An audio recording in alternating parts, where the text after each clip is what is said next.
C'est aussi un moyen de faire appartenir cette histoire au public et j'ai presque l'impression que c'est plus mon histoire aujourd'hui tellement je m'en suis dégagée. Salut tout le monde, je suis Sophie Lambda, autrice de la BD Tant pis pour l'amour. Voilà, donc aujourd'hui je suis avec vous sur Bubble pour répondre aux questions que vous avez posées pendant le live. Donc voilà, c'est parti.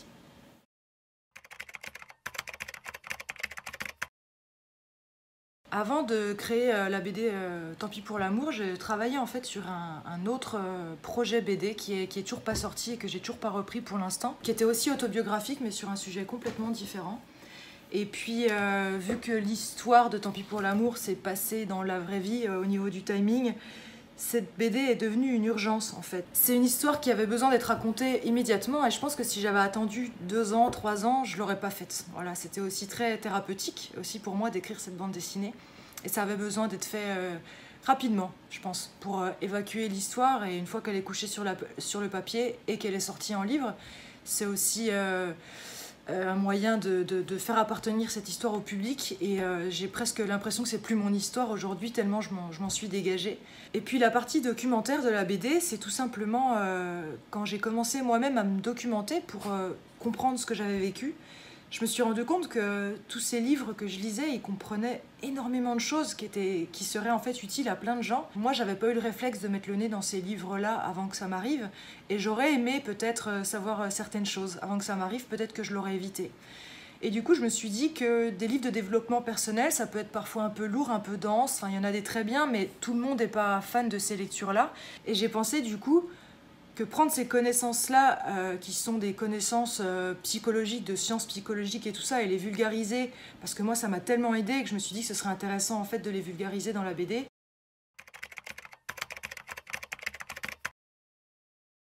Alors j'ai vraiment pas tout dessiné dans l'ordre, mais alors vraiment pas. D'ailleurs le premier passage de la BD que j'ai dessiné, je crois qu'il se retrouve page 270, quelque chose comme ça, c'est le passage avec les failles, les cœurs remplis de cœurs, les pansements et tout ça. C'est une des premières idées que j'ai eues d'écriture. Et en fait, c'est un des premiers passages que j'ai dessiné. Et c'est le passage que j'ai mis dans mon dossier pour présenter mon projet BD à un éditeur. Même après avoir dessiné ce passage-là, quand j'ai commencé à écrire et quand j'ai commencé à dessiner, j'ai tout fait dans le désordre. Et c'est vrai que l'avantage quand on travaille sur Photoshop et après quand on met en page sur InDesign par exemple, c'est qu'en fait moi je dessinais par bloc. On a par exemple dans la BD le bloc du repas de famille, on a le bloc du week-end en Belgique par exemple, et ça c'est des choses que j'ai dessinées à part et que j'ai remis dans l'ordre après. Alors évidemment il y a un ordre chronologique par rapport à la vraie vie, mais j'ai pas pu tout raconter, donc il fallait tricher un petit peu entre guillemets et rassembler les événements pour qu'il y ait une suite logique. Si j'avais tout raconté, le bouquin aurait fait 1200 pages, c'était pas possible. Et parfois, en changeant l'ordre des blocs, je devais parfois changer la transition pour que ça s'enchaîne bien. Voilà, mais j'ai pas du tout commencé par la page 1 et fini par la page 300 d'ailleurs. Je crois que jusqu'à 3 semaines avant de finir la BD, je connaissais pas la fin. Enfin, je connaissais la fin, mais je savais pas comment j'allais, dans la vraie vie, mais je savais pas comment j'allais terminer la BD. Il fallait que je trouve une clôture, il fallait que je trouve un truc. Et c'est aussi à ce moment-là que l'idée du ballon m'est venue. Le truc du ballon, c'est un truc que moi j'ai rajouté à l'histoire et enfin j'ai changé l'objet en tout cas, c'est un truc qui m'est revenu et j'ai décidé de clore l'histoire avec ça.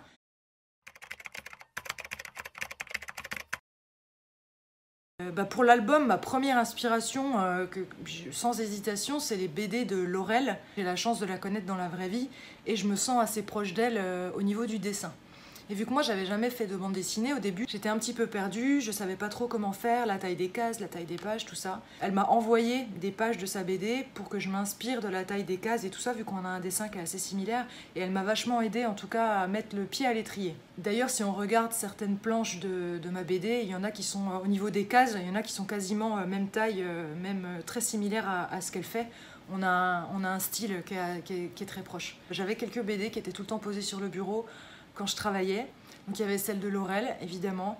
Il y avait plein de choses différentes. Bizarrement, il y avait aussi les... Moi, je lisais beaucoup les BD Cédric quand j'étais petite, parce que mon frère les avait toutes.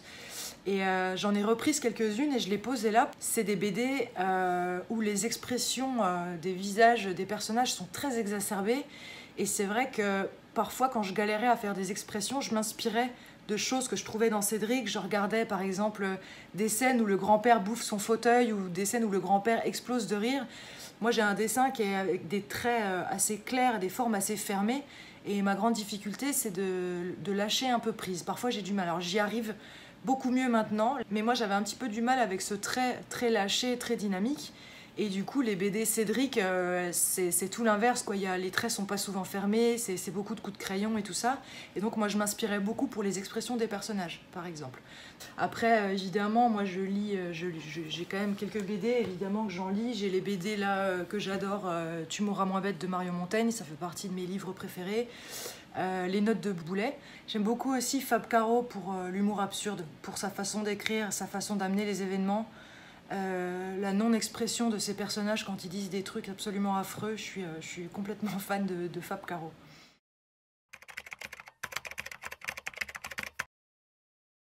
Ben, je vais vous montrer.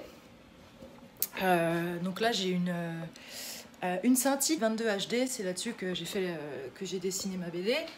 Voilà, avec le stylet. Et puis récemment, je me suis remise au feutre et au papier, chose que j'avais jamais faite avant. Donc là, j'ai aussi à côté de mon bureau une deuxième table avec énormément de feutres. En ce moment, ben, je suis sur le carnet de dessin que je fais quotidiennement sur les réseaux sociaux, le carnet de confinement, entre guillemets, où je dessine un petit peu des conneries voilà, qui sont liées au confinement. Mais la BD, j'ai tout fait sur la tablette graphique. Et honnêtement, si j'avais dû la faire au feutre, je pense que j'y aurais passé 3 ans et demi.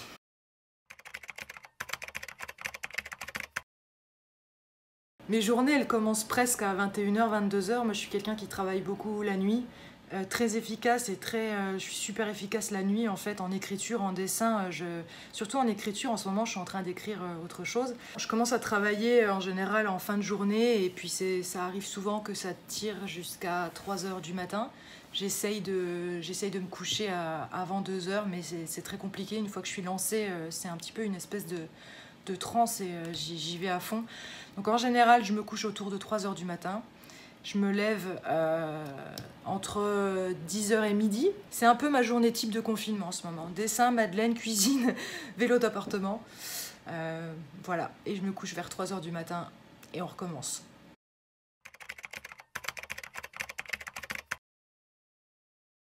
J'ai fait un dessin avec des méduses et j'ai proposé des prints. Donc en ce moment, ben, le travail c'est aussi de numéroter, tamponner ces prints, voilà, je fais tout à la main, je signe et tout ça. J'ai aussi des colis à envoyer, j'en fais un petit peu tous les jours parce que ça prend du temps, voilà. Là, on a une petite pile qui va pouvoir partir quand les bureaux de poste rouvriront. Donc voilà, la journée, je fais des choses un peu plus pratiques, j'ai du mal à me concentrer sur le créatif.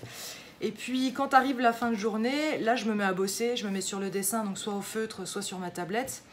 Je bosse sur d'autres projets, des commandes aussi, donc je suis aussi beaucoup sur la tablette et pas que sur le carnet. Et puis quand j'ai besoin d'une pause, en général, après quelques dessins où je commence à avoir un peu la tête, je commence à avoir mal à la tête, en général, c'est à ce moment-là que je fais une pause et que je fais des gâteaux. Et puis après, ben, une fois que c'est la nuit, en général, mes dessins de carnet, je les fais la veille au soir.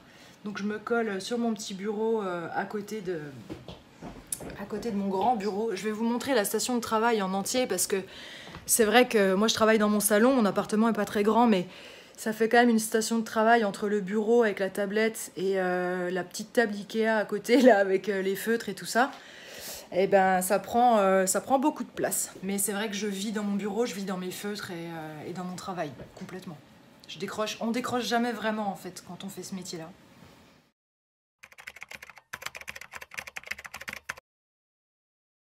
Vaste question parce que j'ai eu beaucoup de difficultés à gérer ça en fait au début puisque j'étais pas préparée, je pense, à la pluie de témoignages qui m'est tombée dessus. Et la première fois que j'ai fait des dédicaces pour le bouquin, c'était dans un petit salon du livre dans ma ville natale. Et en fait, j'ai eu en face de moi beaucoup de gens qui ont commencé à me raconter leur histoire. Et je me rappellerai toute ma vie, je pense, de la première personne qui a pleuré devant moi. Voilà, j'étais pas du tout préparée, j'ai pas su quoi faire, j'étais triste, et je me suis presque mise à pleurer avec elle tellement j'étais... En fait, c'était une dame qui me parlait de sa fille, qui était dans une relation toxique, enfin un truc un peu compliqué, et en fait elle s'est mise à pleurer et j'ai ressenti toute sa souffrance. Voilà, donc c'était la première, mais pas la dernière de la journée. Ce jour-là, j'en ai eu, je crois que j'ai eu 3 personnes qui ont pleuré. Et puis j'ai refait des dédicaces dans d'autres villes, et puis ça s'est reproduit, et puis etc. Donc je me suis dit, ok, donc là, il faut que, en fait, waouh, ok, j'ai un peu percuté en fait l'ampleur du truc. J'ai commencé par me blinder, en fait, alors non pas que je suis devenue insensible à la souffrance des autres, mais on doit se blinder en fait dans ces cas-là, puisque moi, j'ai pas d'autre vocation que celle d'avoir offerte cette BD. Et aux gens à qui c'est utile, et tant mieux, quoi, vraiment tant mieux. J'ai eu un besoin de revanche sur la vie, quelque part. Pas de vengeance de quelqu'un, parce que quand j'ai fait cette BD, j'étais plus en colère, et je le suis plus du tout d'ailleurs aujourd'hui. Mais j'avais besoin de me dire, ok, tout ce que j'ai vécu là, qui était vraiment très très très dur, j'ai besoin que ce soit utile, j'ai besoin que ça serve à quelque chose. C'est toute cette souffrance, ce marasme, ce gros bordel d'émotions qui peut vraiment entraîner très très bas. J'avais besoin que ce soit utile, j'avais besoin que ça serve à quelque chose, et le fait que ça serve à d'autres personnes, pour moi, c'est le pari est relevé en fait. Je suis super fière et super contente. Et moi, je trouve que c'est une trop grande responsabilité pour moi qui suis pas psy. Moi, je suis juste, j'avais un témoignage à donner et je sais dessiner. Du coup, je l'ai fait comme ça. Mais c'est vrai que j'ai pas vocation à dire aux gens tu dois faire ci, tu dois faire ça. Et d'ailleurs, personne n'a vocation à nous dire ce qu'on doit faire. C'est avec les gens qu'on connaît pas, c'est toujours beaucoup plus compliqué. En dédicace, j'ai eu énormément d'émotions différentes, plein de choses, plein d'histoires, toutes plus incroyables les unes que les autres.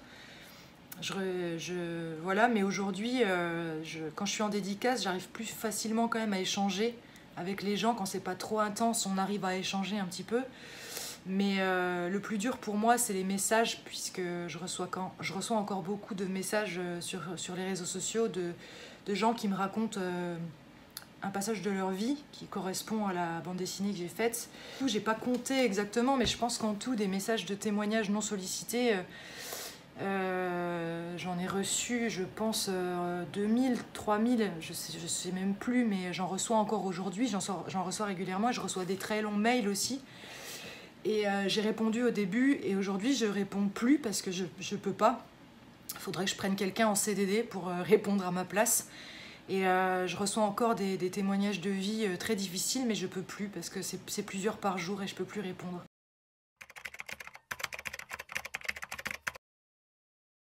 Donc le seul conseil que je peux donner, moi, aux personnes qui m'écrivent et qui sont visiblement dans une grande détresse, c'est d'aller voir des professionnels de santé, d'aller voir des psychologues. Il n'y a pas de honte à voir un psychologue. Il faut passer le pas, en fait, de faire ça pour soi et de ne pas faire ça pour quelqu'un d'autre, d'aller consulter pour soi, pour comprendre pourquoi on a accepté tout ça, pourquoi on l'accepte encore. Et il y a forcément quelque chose... Une relation, ça se fait à deux, même s'il y a un bourreau et une victime, une relation, ça se fait à deux. Et quand on accepte des choses, il faut comprendre pourquoi on les accepte pour éventuellement avancer un peu dans sa vie et ne pas recommencer, ne pas reproduire avec la personne d'après. Et pour ça, c'est important de se connaître, de se comprendre et de s'accepter, en fait. Puisque se connaître, se comprendre et s'accepter, ça booste quand même beaucoup la confiance en soi. Et la meilleure façon de ne pas être manipulé, c'est de se connaître et de s'assumer et de connaître sa juste valeur, puisque quand on connaît sa juste valeur, on n'a plus besoin de chercher à la faire valider dans les yeux de quelqu'un d'autre.